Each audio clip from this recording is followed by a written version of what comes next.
Yes. Once again, I want to thank you guys for tuning in to WACR 90.3 FM. My name is Jason Rios, and today we have a special guest, and we are going to be discussing child abuse, domestic abuse, and that's why Billy's here to fill you guys in with what's going on and what he's doing about it in order for things to begin to get better in the home and in the child's life.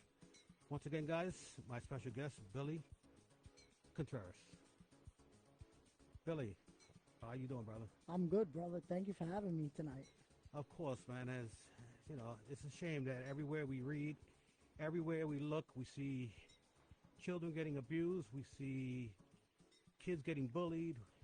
We hear about domestic, abuse. Give us a little bit of, give us a little information about, what you're doing, and in helps of stopping the abuse for children and domestic partners. Yeah, listen, I've been doing this for many years now, and as much as we want to put a stop to it, we simply just can't. But we try to make the difference.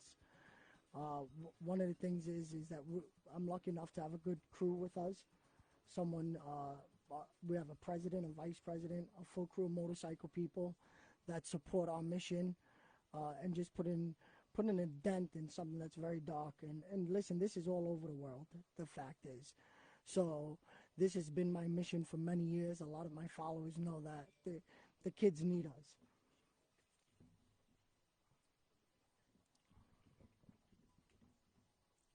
Sorry, I think the music is a little too loud. Yes, yes, yes. That is so true. Tell us a couple of things like what do you do for the child when you hear a child is being abused? How do you guys go about it? How do you pick up any cases? Yeah, so initially what we want to do is we receive a phone call from the family, and once we know about the abuse, what we want to do is validate the case. We want to make sure the case is reported to the local agency. Once we're able to validate the case and it has been reported to the local agency, we'll rally our crew and we'll pay a visit out to usually a safe location for the kids. A lot of people don't realize a lot of these kids that are being abused, they hold that all inside. So for them to come out and publicly or speak to their parents about it, it takes a lot of courage. So what we want to do is we want to show up to the kid's house. We show up with our motorcycles. And ultimately what our goal is to make sure that we can remove the fear from the child and let these kids know that they have a support system around them, behind them, and basically send a clear message to the abusers.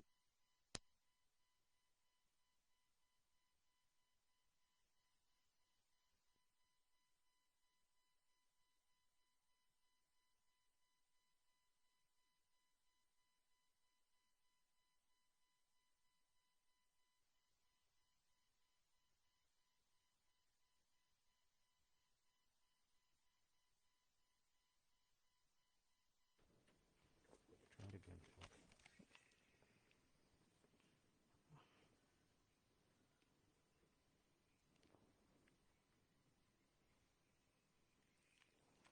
I'm hearing something completely different. I think I just heard it, though.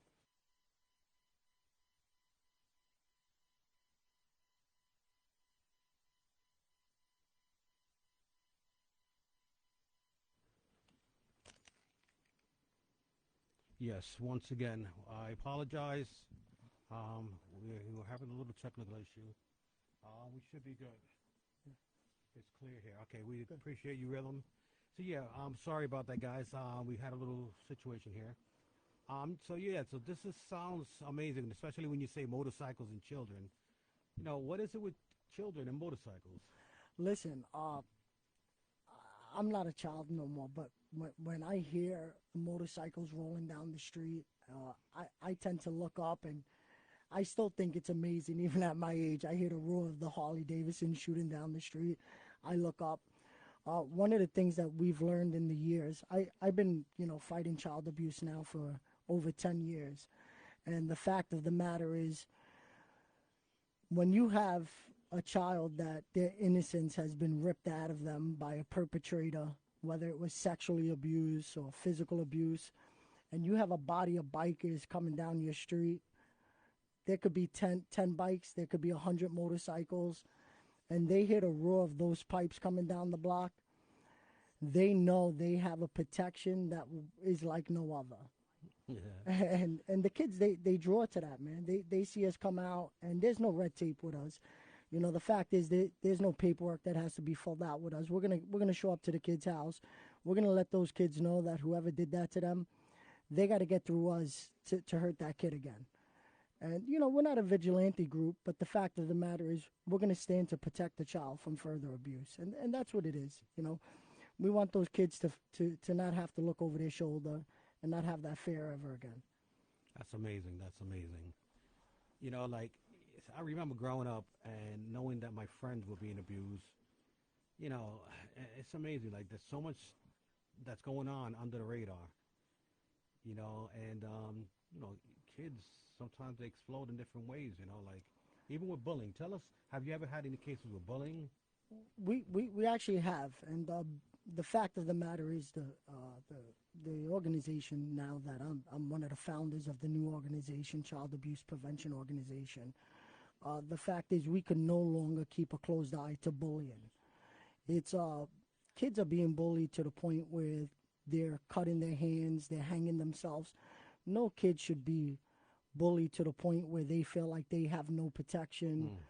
And so, yeah, when bullying comes our way, what we want to do is we want to show these kids that they're loved. We'll put our leather cuts down, show up with our bikes. We don't want to look like a vigilante group. You may have a kid that's being bullied at baseball. Do you want to have 500 motorcycles show up to the baseball field? Yeah, it sounds great, and it is. But we also don't want the other kid to be intimidated by bikes as well. So we can show up there, we'll put our colors down, which is our vest, and still show up there and show support to both sides and just let them know what they're doing isn't the right thing. You know, as I read the paper and I remember one time in my job, I looked at the newspaper and I read a story about a little girl. Actually, it was a newborn, and the mother threw the baby out the window because she was afraid. She was young. She actually threw the baby out the window because she was more afraid of her parents finding out that she was pregnant. And at that time, I said, wow, like, you know, this has to stop. You know, it's like kids getting abused all over the place and nobody's doing anything about it, you know. And I can relate to that because I grew up, you know, in a very, you know, very secured home, but I seen so much abuse going around me, you know. And I wanted to make a difference. And when I learned about you guys, I was like, wow, these guys, like, you guys are, you know, a hell of a, you know, group of people, you know, that I want to make a difference, you know, and it's amazing, man. You know, it's a blessing to have you guys, you know, around. You want to give a shout out to any of the guys in your club and say hi? I mean, for sure. You know, most importantly, my vice president, Shortcut, has been by my side and has supported this mission to the fullest extent. We have C, we have Gooch and Rhythm and Ziggy and Senior. So we have a really solid crew. And the big shout out's got to go to this right here. I've been riding motorcycles for years. But one thing is for sure, people are willing, myself, my brothers, my sisters, they're willing to drop what they're doing when a kid needs help. And when you think about that people are willing to call out of work, drop what they're doing when there's an abused child. And these guys, they show up, man. They never say no. And, you know, I'm a big believer. Sometimes we disappoint our own child who's in a loving home to make an abused child feel safe again. Yeah, that's special. You know, and shout out to you, DJ. You have been a rock in that community and supporting the kids. So thank you for what you do and always making sure you put it first. Yeah, I mean, like I said, I mean, I was Mr. Mom for many years. I know what it is to be around abused children, and it was you know, one day in my life that I said enough is enough. I got to put my part in it, you know, and I just wanted to be part of it, man. You know, and I see guys like you who've been doing it for years and still pushing forward. And now, from what I understand, you branched out. You have your own club. C.A.P.O, Child Abuse Prevention Organization, and you're making moves, man. And I really, gotta applaud you, man. You're doing what you're supposed to be doing, man, for the kids. I appreciate that, but the fact of the matter is that we all have a story, and for me, I kept my story closed for 20 years. Most recently, I was shadowed by a reporter from the New York Times for about 6 months, and my story finally came out after 20 years. And I'm 40, so you take one of these kids that are 7 years old. I've seen abuse at a very young age. They they inspire me, man. They come out, they speak up about their abuse. I hid for 20 years, so most of my followers, they know my New York Times story came out. I grew up in Sunset Park.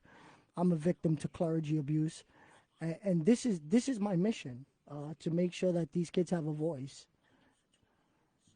That's amazing, man. That is so amazing. You know,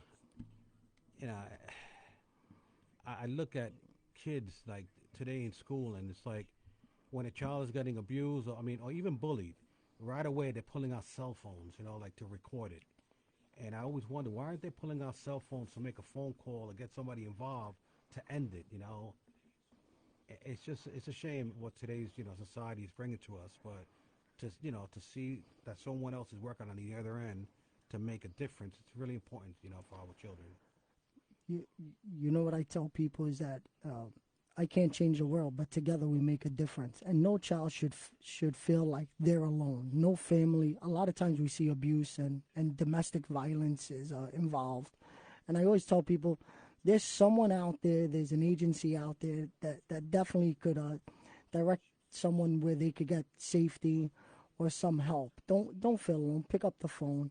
And I encourage your followers to look out for us. We're C.A.P.O, and we're going to be out there. We're a new organization, we're going to make a big difference here in New York City. We have potential chapters opening out in North Carolina, Miami. A big difference coming across the world here. That's amazing, man. I know, and I hope you don't mind me saying, but I know you have one person that you've had you turn your back on her to save another child, and today she's one of your biggest fans. She's one of your supporters. She's someone who's always by your side, and I just want to say, a big shout out to your daughter Leah, man. Yeah, I appreciate my daughter. She must have been about 6 when I started riding motorcycles and got into child abuse, making a difference in other kids' lives.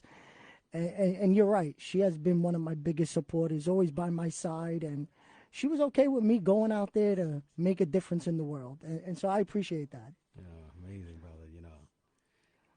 All right, guys. If anyone has any questions, I guess you can call in. I would just have to retrieve the number, and and we'll take it like that. You know what? Let's take a break right now. We'll get into a little bit of music, and then we'll continue the interview with my brother Demo. Is that cool? Yeah, man. Thanks. All right, let's go.